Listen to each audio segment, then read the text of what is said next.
Hello friends, welcome to flavours of Dhanya. ഇന്ന് കറി വെക്കാൻ നോക്കിയപ്പോഴാണ് അധികം പച്ചക്കറികളൊന്നും ഉണ്ടായിരുന്നില്ല വീട്ടിൽ. അപ്പോൾ വിചാരിച്ചു മുട്ട കൊണ്ടൊരു കിടിലൻ കറി ഉണ്ടാക്കിയാലൊന്ന്. അപ്പോൾ ഈ കറി എങ്ങനെ ഉണ്ടാക്കുകയെന്ന് നോക്കിയാലോ. അതിനായിട്ട് ആദ്യം തന്നെ നമ്മളൊരു പാന് വെച്ചു. പാന് ചൂടായ ശേഷം അതിലേക്ക് 2 ടേബിൾ സ്പൂൺ വെളിച്ചെണ്ണ ഒഴിച്ചു കൊടുത്തു. വെളിച്ചെണ്ണ ഒന്ന് നല്ലതുപോലെ ചൂടായി വരുമ്പോൾ അതിലേക്ക് ലേശം പെരുംജീരകം, 1 പീസ് പട്ട, 4-5 ഗ്രാമ്പും കൂടെ ഇട്ട് കൊടുക്കണം. പിന്നെ നമ്മൾ ഇതിലേക്ക് 1.5 സവോള കട്ട് ചെയ്ത് വെച്ചത് ആഡ് ചെയ്ത് കൊടുക്കണം. ഇവിടെ ഞാൻ ചെറിയ സവോളയാണ് എടുത്തിരിക്കുന്നത്, അതുകൊണ്ട് 1.5 സവോള എടുത്തിട്ടുണ്ട്. വലുതാണെങ്കിൽ 1 മതി. പിന്നെ നമ്മൾ ഇതിലേക്ക് 1 പീസ് ഇഞ്ചിയും 3-4 വെളുത്തുള്ളിയും നല്ലതുപോലെ ചതച്ചതും കൂടെ ആഡ് ചെയ്ത് കൊടുക്കണം. അതിനോടൊപ്പം തന്നെ 1-2 തണ്ട് കറിവേപ്പിലയും കൂടെ ആഡ് ചെയ്ത് കൊടുക്കാം. ഈ ടൈമിൽ തന്നെ നിങ്ങൾക്ക് ലേശം ഉപ്പ് ചേർത്ത് കൊടുക്കുക. അപ്പം നമുക്ക് സവോള പെട്ടെന്ന് വഴണ്ടി കിട്ടാൻ വേണ്ടിയാണ് ലേശം ഉപ്പ് ചേർത്ത് കൊടുത്താൽ മതി ഈ ടൈമിൽ വേണമെങ്കിൽ. ഇനി നമുക്ക് ഇതിലേക്കുള്ള മസാലാസ് ചേർക്കാം. ആദ്യം തന്നെ 1 ടീസ്പൂൺ മല്ലിപ്പൊടി ചേർത്ത് കൊടുക്കണം. പിന്നെ 1/2 ടീസ്പൂൺ മുളക് പൊടി ചേർത്ത് കൊടുക്കണം. 1/4 ടീസ്പൂൺ മഞ്ഞൾപ്പൊടി ചേർത്ത് കൊടുക്കാം. 1/2 ടീസ്പൂൺ ഗരം മസാലപ്പൊടിയും കൂടെ ഇതിലേക്ക് നമുക്ക് ചേർത്ത് കൊടുക്കാം.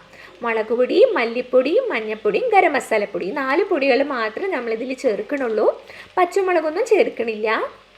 എരിവിന് വേണ്ടിയിട്ട് ഈ പൊടികൾ മാത്രമേ ഉള്ളൂ.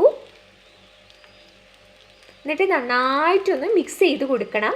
ഈ ടൈമിൽ നമ്മൾ ഗ്യാസ് ലോ ഫ്ലെയിമിൽ വേണം വെക്കാം. ഹൈ ഫ്ലെയിമിൽ വെച്ച് ഈ പൊടികളൊക്കെ കരിഞ്ഞു പോകാൻ ചാൻസ് ഉണ്ട്. അതുകൊണ്ട് ലോ ഫ്ലെയിമിൽ വെച്ചിട്ട് നന്നായിട്ടൊന്ന് മിക്സ് ചെയ്ത് കൊടുക്കണം.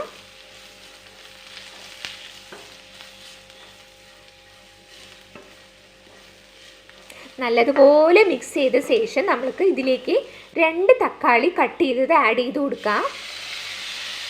എന്നിട്ട് നല്ലതുപോലെ പിന്നെയും മിക്സ് ചെയ്തുകൊണ്ടേയിരിക്കാം.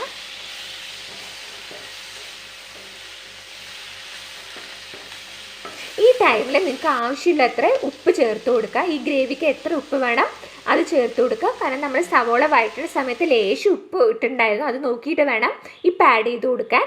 എന്നിട്ട് നിങ്ങൾക്ക് എത്ര ഗ്രേവി വേണം അത്രയ്ക്ക് വെള്ളം ഒഴിച്ചു കൊടുക്കാം. ഞാനിവിടെ 1 കപ്പ് വെള്ളം ഒഴിച്ചു കൊടുത്തിട്ടുണ്ട്. നമുക്ക് എത്ര കൺസിസ്റ്റൻസി വേണം ഗ്രേവിൻ്റെ അതുപോലെ ഒഴിച്ചു കൊടുക്കാം. എന്നിട്ട് ഇതേപോലെ ഒന്ന് കുറുകി വരണം. ഈ ഗ്രേവി നല്ലതുപോലെ ഒന്ന് കുറുകി വരണം. എന്നിട്ട് നമ്മളെ നേരത്തെ വേവിച്ച് മാറ്റി വെച്ച മുട്ടയുണ്ടല്ലോ, അതിൽ നല്ലതുപോലെ വരയിട്ട് കൊടുത്തിട്ട് വേണം ഈ ഗ്രേവിയിലേക്ക് ഇടാൻ. എന്നാൽ മാത്രമേ ഈ മുട്ടയിൽ ഈ മസാലസൊക്കെ നന്നായി പിടിക്കുള്ളൂ. മുട്ട ഇട്ട ശേഷം നല്ലതുപോലെ ഈ മസാല ഇങ്ങനെ പൊതിഞ്ഞു കൊടുക്കണം. ഈ മുട്ടൻ്റെ മേലെ വെച്ച് ഇങ്ങനെ പൊതിഞ്ഞു കൊടുക്കണം. എന്നാൽ മാത്രമേ ഈ മസാല മുട്ടയിലൊക്കെ ഇറങ്ങി നല്ല ടേസ്റ്റ് ഉണ്ടാവുള്ളൂ. അപ്പോൾ കുറച്ച് 5 മിനിറ്റ് ഇതേപോലെ ഒന്ന് ചെയ്ത് കൊടുത്ത് ഒന്ന് ബോയിൽ ചെയ്യാൻ വെക്കുക. നമ്മുടെ അടിപൊളി മുട്ടക്കറി ഇവിടെ റെഡി ആയിരിക്കുകയാണ്. ചപ്പാത്തി, ചോറിൻ്റെ കൂടെയൊക്കെ നല്ല കോമ്പിനേഷനാണ്. അപ്പോൾ എല്ലാവരും ഇത് ട്രൈ ചെയ്ത് നോക്കണം. പിന്നെ നിങ്ങളുടെ അടുത്തൊരു ഹാപ്പി ന്യൂസും കൂടെ അറിയിക്കാനുണ്ട്. നമ്മുടെ വീട്ടിലൊരു വാവക്കുട്ടി ഉണ്ടായി, ബേബി ബോയ്. അപ്പോൾ വാവക്കുട്ടിക്ക് വേണ്ടി നല്ലൊരു പേര് നിങ്ങൾ സജസ്റ്റ് ചെയ്യണം, കമൻറ്റ് ബോക്സിൽ അറിയിക്കണം. അപ്പോൾ ഈ വീഡിയോ ഇഷ്ടപ്പെട്ടാൽ എല്ലാവരും ലൈക്ക് ചെയ്യണം, ഷെയർ ചെയ്യണം. അപ്പോൾ ഇനി അടുത്ത വീഡിയോയിൽ കാണാം. പുതിയൊരു ഐറ്റമായിട്ട് അടുത്ത വീഡിയോയിൽ കാണാം.